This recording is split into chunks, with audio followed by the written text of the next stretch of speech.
Cari maklumat dan berita politik yang bebas, kupasan yang tepat, panas. Dapatkannya secara eksklusif hanya di Jom Channel. Komitmen kami, pentasan berita Isnin hingga Jumaat. Berbicara dan isu semasa, kami garapkan secara langsung. Panel-panel berkaliber dan profesional. Interaktif, pandangan anda kami raikan. Jangan lupa bersama kami di setiap hujung minggu dalam edisi khas mingguan. Jom Channel, moving forward, sharing a new experience.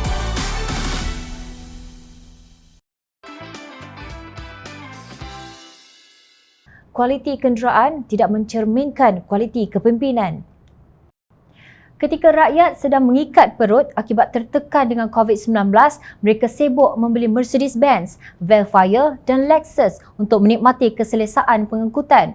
Ketika rakyat sedang memandu dalam kesesakan lalu lintas demi mencari rezeki, kita diganggu dengan bunyi siren yang kuat kerana pemimpin dalam kereta mewah itu mahu laluan untuk pergi ke destinasi mereka. Namun ketika Allah SWT uji mereka dengan serangan COVID-19, musuh yang kita tidak nampak, maka terserlah betapa jauh bezanya kualiti kepimpinan mereka dengan kenderaan yang dibanggakan. Kemarin 13 September, Kementerian Kesihatan Malaysia mengumumkan jumlah kumulatif kes jangkitan COVID-19 ialah 1.98 juta dengan 20,711 kematian. Sweden ialah negara yang mendapat ranking ketiga dalam indeks persepsi rasuah pada tahun 2020. Pada tahun sebelumnya, Sweden berada di tangga keempat. Jom kita lihat gaya kehidupan wakil rakyat mereka. Sweden tidak menawarkan kemewahan atau hak istimewa kepada ahli politiknya.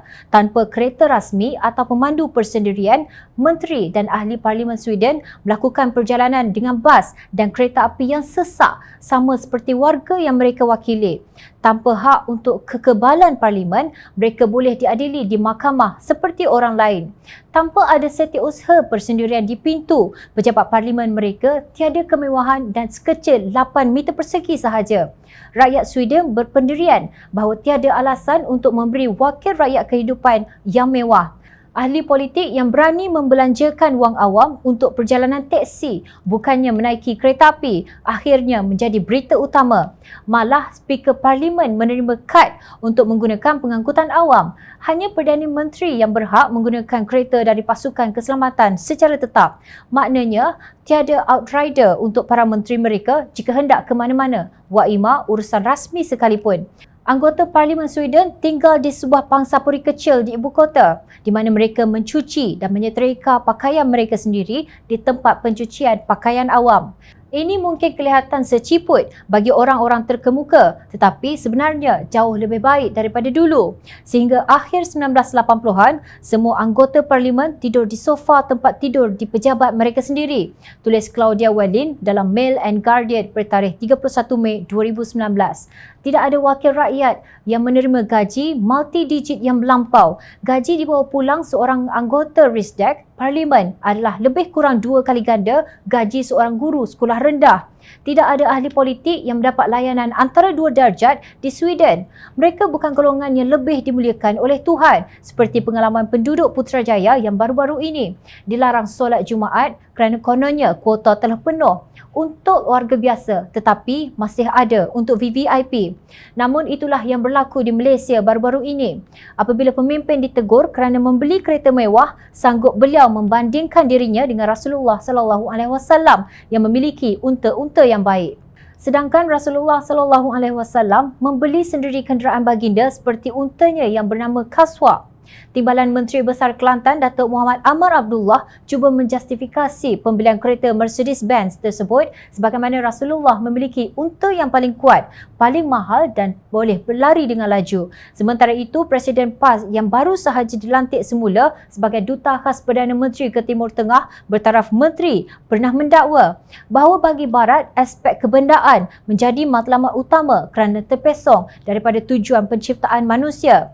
Sehingga sifat persaudaraan, kemanusiaan yang bermasyarakat turut menjadi lemah kerana mereka mengejar keuntungan pendapatan daripada sudut harta, kuasa yang rakus dan kepuasan nafsu untuk menjajah. Katanya di Facebook pada 10 Ogos 2021, kerana kejahilan mereka itu, maka berteriaklah Ketua Pemuda PAS Malaysia, Khairil Nizam Hirudin, bahawa memorandum persefahaman MOU di antara Pakatan Harapan dan kerajaan ini sebagai inovasi politik.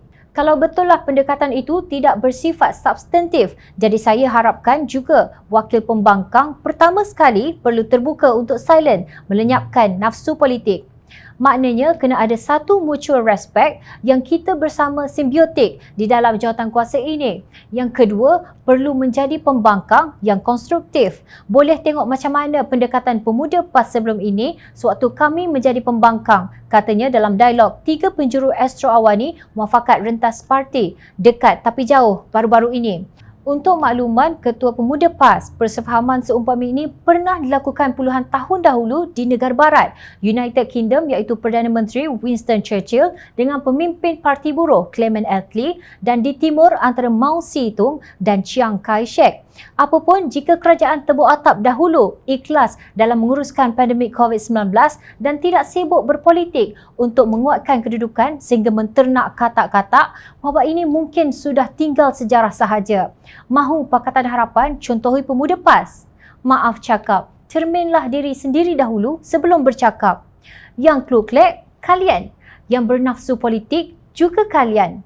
Dalam masa kira-kira 100 tahun, Sweden telah mengubah dirinya dari sebuah masyarakat pertanian yang miskin menjadi salah satu negara terkaya, paling adil dan paling tidak korup di dunia.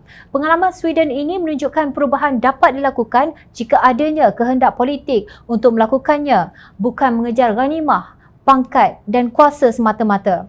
Ingat, rakyat sentiasa memerhati.